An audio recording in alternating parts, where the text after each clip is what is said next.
Well, first off, thank you so much for that amazing introduction. I wish I could have that every morning. That'd be fantastic. Can you guys hear me? Is this okay? No? All right. Can you hear me now? Yes. Awesome. So a little bit about Soapbox. We are a one-for-one mission-driven personal care company.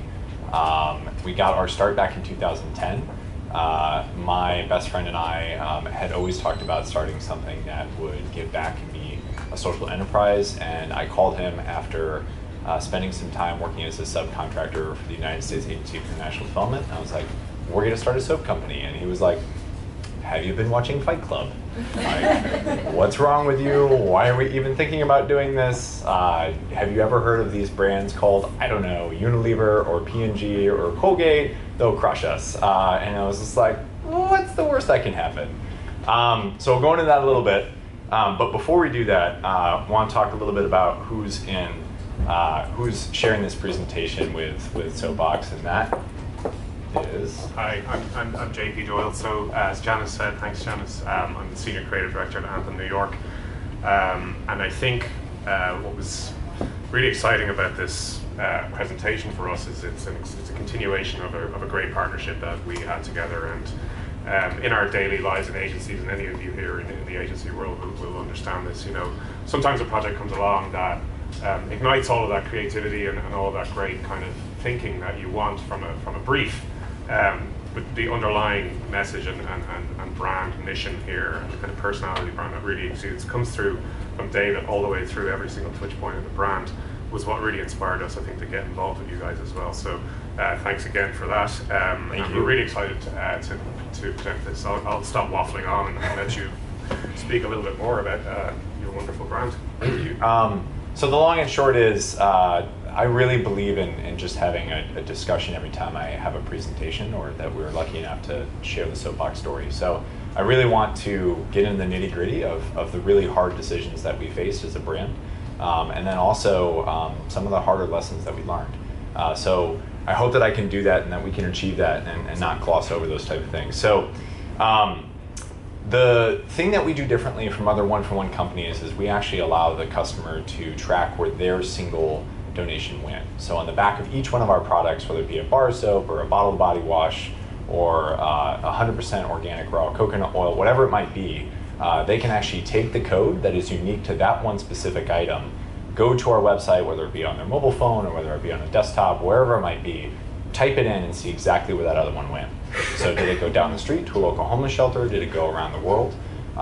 We really want to provide that transparency. So we know that not everyone's really going to kick our tires and say like, okay, so where did this go? But for the people who do want to come on that journey and want to see the NGO partners that we have the honor of serving, we want to offer that service to them. Something that I'm guessing a lot of you guys want to know is we were really surprised in how many people actually engaged in this Hope Code process. We didn't expect more than maybe 1/4%, maybe 0.5%, and we see roughly around 2 or over 2% of people actually taking the time from their body wash, from the back of a body wash, going to their phone or going to their laptop and actually seeing where that other one went.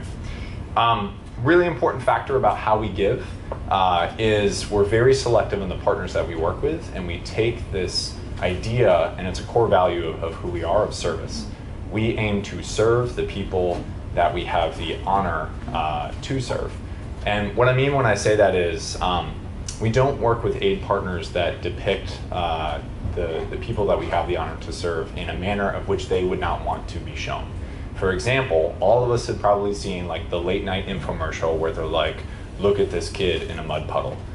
No kid wants to one day grow up and be like, oh, remember that time that I was on late night TV in the mud puddle? Those were the days. Like no one wants to be portrayed that way.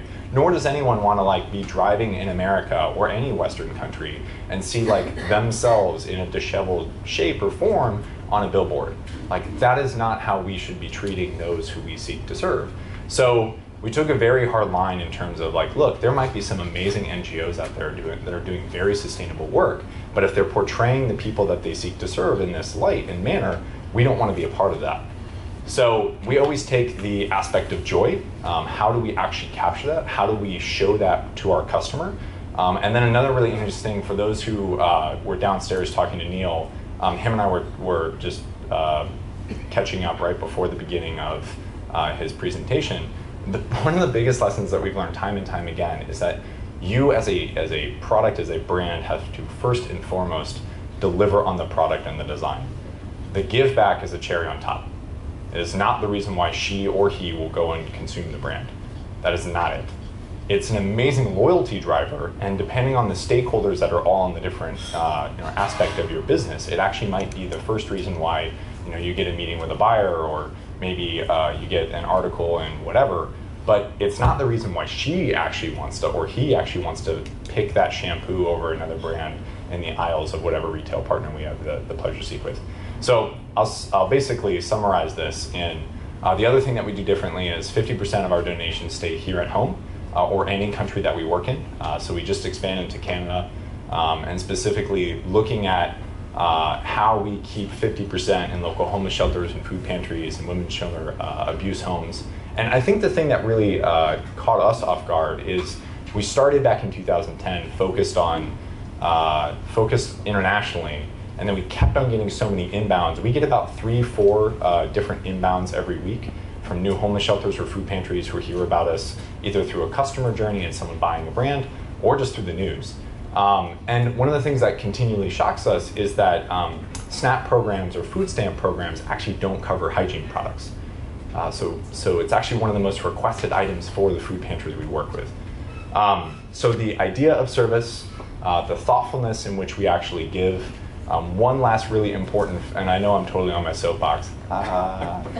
No, really? Come on. Seriously, I get to make that joke for like 8 years and it never fails. All right, so anyways, point is, one of the things that we're very careful about is, let's say that Janice is a local soap maker in Uganda. The last thing that you want is me popping out of a shipping container with 60,000 bars of soap, right? Great intentions, right? Like, hey, we're here to promote hand washing and water sanitation and hygiene and increase the efficacy of one of the most cost-effective ways in which to decrease acute respiratory disease or diarrhea or illnesses that those are 2 of the biggest 5 that affect children under the age of 5 when it comes to, unfortunately, death. But hey, we're here to save you. The problem is that I just put you out of a job. So the way that Soapbox works internationally is we actually don't ship soap from the States to our international partners. We actually work with international partners and NGOs that buy from local makers. It's a far more sustainable way. Either you look at the eco footprint that we're able to cut down on, or just the fact that hey, we're trying to grow the awareness or educate around the importance of hand washing after defecation or before food prep, but yet at the same time, we're not here to save you, we are here to serve you. And by doing so, we might be able to fund some of this, but really it's the person down the street that's making it or recycling it and or the shop that we bought it from. That's how we're trying to actually empower and enact change. So, how did we get here? I made the Fight Club joke, that worked. We started back in 2010. I called up my best friend, like I was saying. We were both Eagle Scouts. Hooray! I was a dork then. Nothing's changed. And basically, I Googled how to make soap. No joke. Just went to the store, bought a basically a 20-gallon vat. My landlord started making surprise inspections a lot more frequently. If you guys have ever seen Breaking Bad, probably makes sense. So with my landlord coming in every other week to check the lights and check the plumbing and everything else, we started with very humble origins. We started selling in local mom and pop stores. We started selling at local farmers markets, and then we just continued to grow. And then after begging, pleading, calling, emailing, we got into our first Whole Foods. And that was literally just me sitting in the lobby of the Mid-Atlantic region headquarters down in Rockville until eventually they were like, we're either going to call security on you or we just going to give you one store. And I was like, the latter is a lot better. So we got one store. We did so well in that one store that we expanded from one store to 8 stores to a whole region. And then we just kept on growing. So we are in over 60,000 points of distribution in the States. We're very excited about our expansion in Canada. We're also incredibly excited about our partnership with Marriott. That alone this year is going to be able to donate over 2 million bars of soap.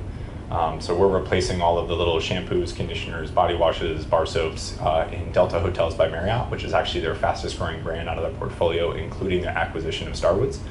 So it's exciting.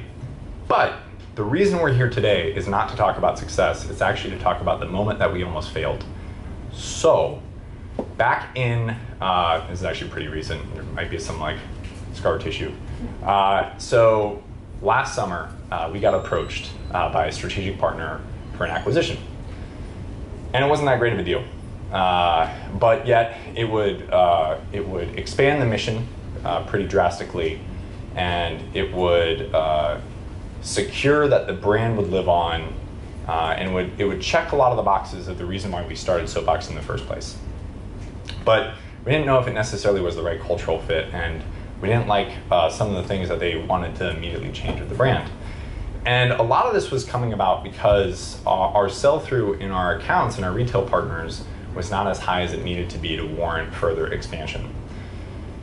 That came down to bad design. So this is bad, and that was designed by my good friend with Photoshop. And kid you not, that was in about 50,000 points of distribution in the United States. And in some retailers we did well, and in some we struggled. But overall the picture was not good. So while this was happening, in terms of do we decide to sell something that we had started with nothing and basically give up our baby, or do we actually work with an amazing firm and come to them and say, you can't change the name, but everything else is on the table. And they came back to us and said, this is the dream. This is what agencies live for. And we're like, great. We interviewed 10 different agencies, and we really were thoughtful and methodical. Myself, our CMO, my co-founder, our CFO, the whole executive team just consistently asked every question that we could think of. And I think one of the things that really impressed us about Anthem is when we talked to other firms, some of them already had an idea of what the new brand should look like. We had already worked with other creative firms, and I was downplaying my good friend with Photoshop. Basically, my good friend ran a creative firm as well. But we always trust them, and we always said, oh, they know what they're doing, and this is, they have their own process and so on and so forth. This time, we wanted to test every assumption at every critical decision point, and we wanted to find a partner that wasn't bled into anything that couldn't be proven through data. And we found that in Anthem, and I am so glad that we did, and we'll tell you why. Oh, thanks, David. Very kind. So I think one of the key things that David said there was that when we met and we discussed the project and the brand, obviously, as I said at the start, we were tremendously excited about the personality of the brand, and I think, as I said, it kind of came through from David and his partners there. Was this kind of idea of an open mind. We're called Soapbox. It's a great name. It leads to wonderfully punny jokes, and so that kind of wide open field led us down, could have led us down many roads. So it was very important that we kind of used our process, and this is the kind of process that we apply to everything, and it's really about initially asking questions to consumers about what it is that they need. And it's such a simple thing to do, but in this case it was really important because we needed to find, in order to kind of build that brand equity anew and give a rebirth to the brand, we really needed to find out in consumers' minds where was the tension, where was the balance between understanding and knowing about the mission, as David said, which is a kind of a bonus, which is the cherry on top, but really what it was about the categories that specifically we're going to play in, how all of that visual language was going to play in terms of elevating the product to the level that it was at. If you guys have to try this product, they're fantastic. I couldn't recommend them highly enough. But and trying to find that tension point. So that was really about kind of integrating those two kind of left brain, right brain ideas, which is what we do, to kind of get to this creative execution. And really, it was about finding David and the brand's kind of unique anthem, if you like, and expressing it initially through package design. So as I said, mining for insights with a wide open mind, cracking the codes of all the individual little categories, subcategories that we were going to be playing in, but also really trying to find that right sweet spot for how premium we wanted to look and how we tie that to the messaging as well on the packaging, and then obviously execution at the door. So this is just a video with no sound that, sorry, no it's not.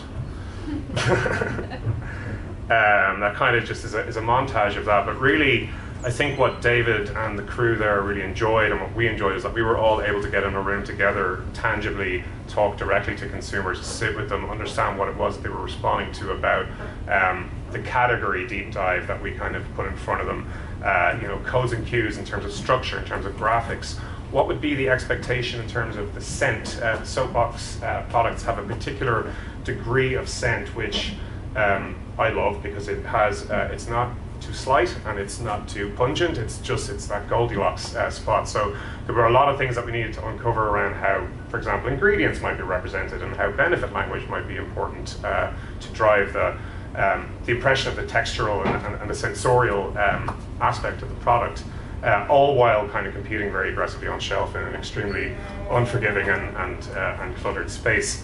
So you know, a lot of exploration around shape, around color, around texture to try and get to a place where we knew that we wanted to be, but more importantly that we had the permission from our consumer base that we spoke directly to go to.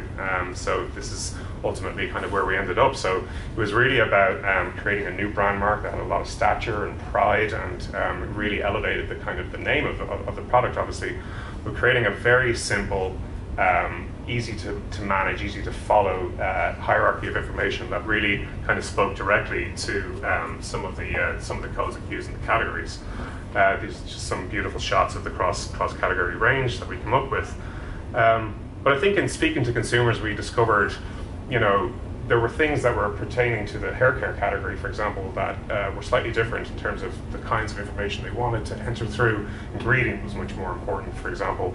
And all of this was tied together really by having that Soap Equals Hope messaging come to the forefront of the front of the pack, but really kind of tell that story much more vividly, I think, on the back of the pack and create a much more fundamental connection between the benefits of the product and the benefits of the brand mission. As we go through here, you can kind of see how all that kind of came to life.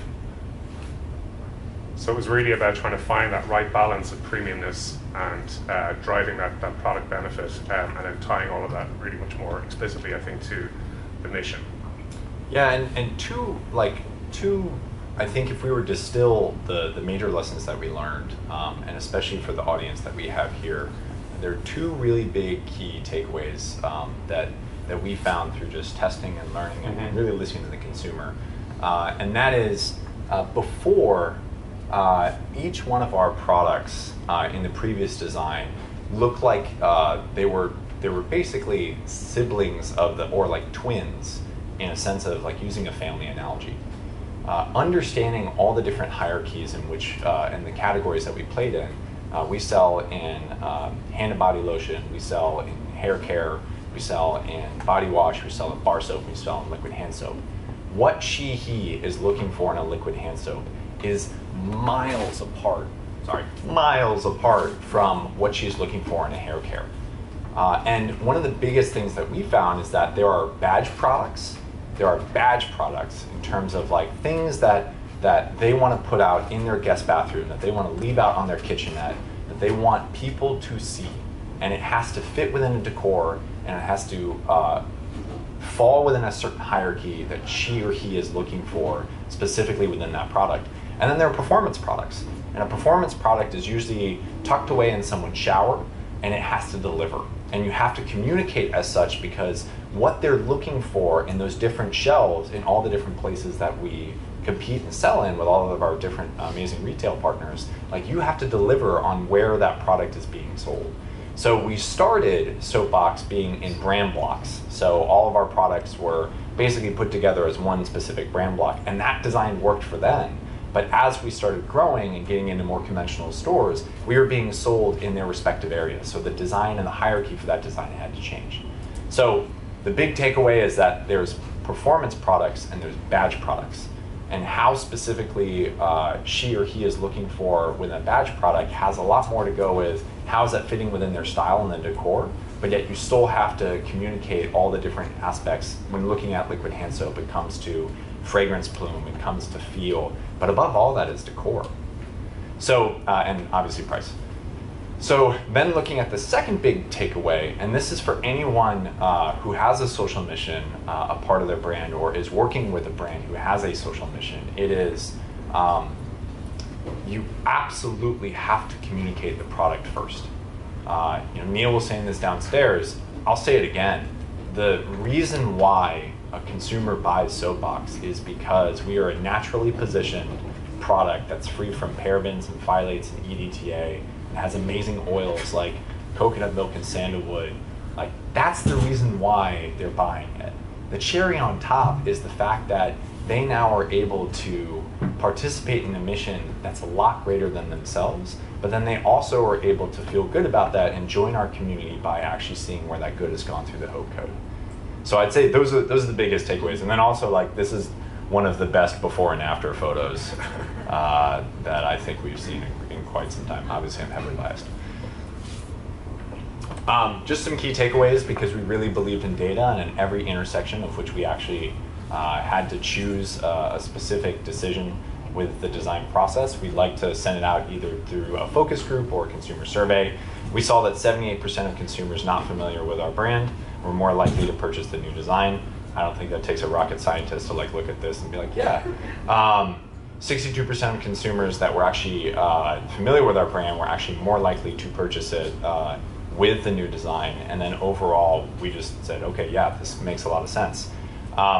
The reviews have been phenomenal. Yeah, it's always nice when you look, like I always say, don't read the comments, right? You should never read the comments, but in this case, it's always wonderful to read the comments. But what was really interesting was that consumers were responding back about their love for the products, but then there was this other layer on top of that now where they were proud about displaying these products, and I think we could understand that there was a much more intrinsic link between what they went into and looking at the shelf expecting from the product and what they actually got in this case. And then, as David said, we've got that lovely link back fundamentally to the mission as well. So, they used to leave it outside in their outdoor bathroom, but now it looks beautiful, so they're bringing it in. There's just some really interesting anecdotal kind of feedback there that makes it really kind of gives us the sense that what we were doing made sense and actually was correct and was right. And I also think that there was some real kind of hard facts that came out of that proved that out. Absolutely. Yeah. These are the hard numbers, and these are the numbers that have mattered for our business, and that when we started seeing this come in, because we started transitioning the brand basically from October last year till now, we saw one SKU jump over 2,000%. Our average baseline jumped about 40 to 90%, depending on the retailer. Our promoted baseline has jumped up to 250 to 350% on top of the already increased baseline. What this means is that we're able to deliver more soap. The reason we started Soapbox, a lot of people ask us this: did you start a personal care company and then you realized that this is a cool cause marketing angle, or did you start a mission and then you realized how to run a personal care company? And it was definitely the latter. We had no idea what we were doing when we got started. And that's also the excuse I like to use for how horrible our design was before. Like, that design was offensively horrible, and I apologize when you guys didn't see it. But it was bad. And I think one of the things that really shocks us is that people were super surprised to find how great the product was in the previous design. People are now very surprised by how inexpensive our brand is. We want to be accessible. We want to be something that everyone can be a philanthropist. You just have to choose what type of personal care product you buy. And we want to be better than our competition, and it is an incredibly competitive space, because not only are there the multi-billion-dollar conglomerates that gobble up brands like us and then put them on a straight rocket ship to then compete with us, but also there are other brands that have great design and play in the natural space that we do that are also very competitive. And I didn't tell you guys this, but one of the signs that I finally knew that the design made it is I was at one of our new launch partners, which I can't say yet, but I'm super excited to share when we can. and I found one of our bottles, and someone had filled it with soft soap, and I was just like, "This is a success!" And I was with one of our colleagues at the time, and they were like, "They should be buying from us." I'm like, "No, no, you don't understand. They like the design so much that they're refilling it with someone else's, and they're just keeping the bottle. That's the success." So. Yeah. We found a perfect partner in Anthem in so many different ways. They challenged us in so many different ways. We asked to challenge them, and it was so collaborative in so many different ways. But I'd say that the biggest thing is we found a true partner that really allowed the data to speak at every single decision point, and that process has led us to the results that you see today. Great, thanks, David. And so, just to kind of summarize all of that, you know, we know that brands like Soapbox are very attractive.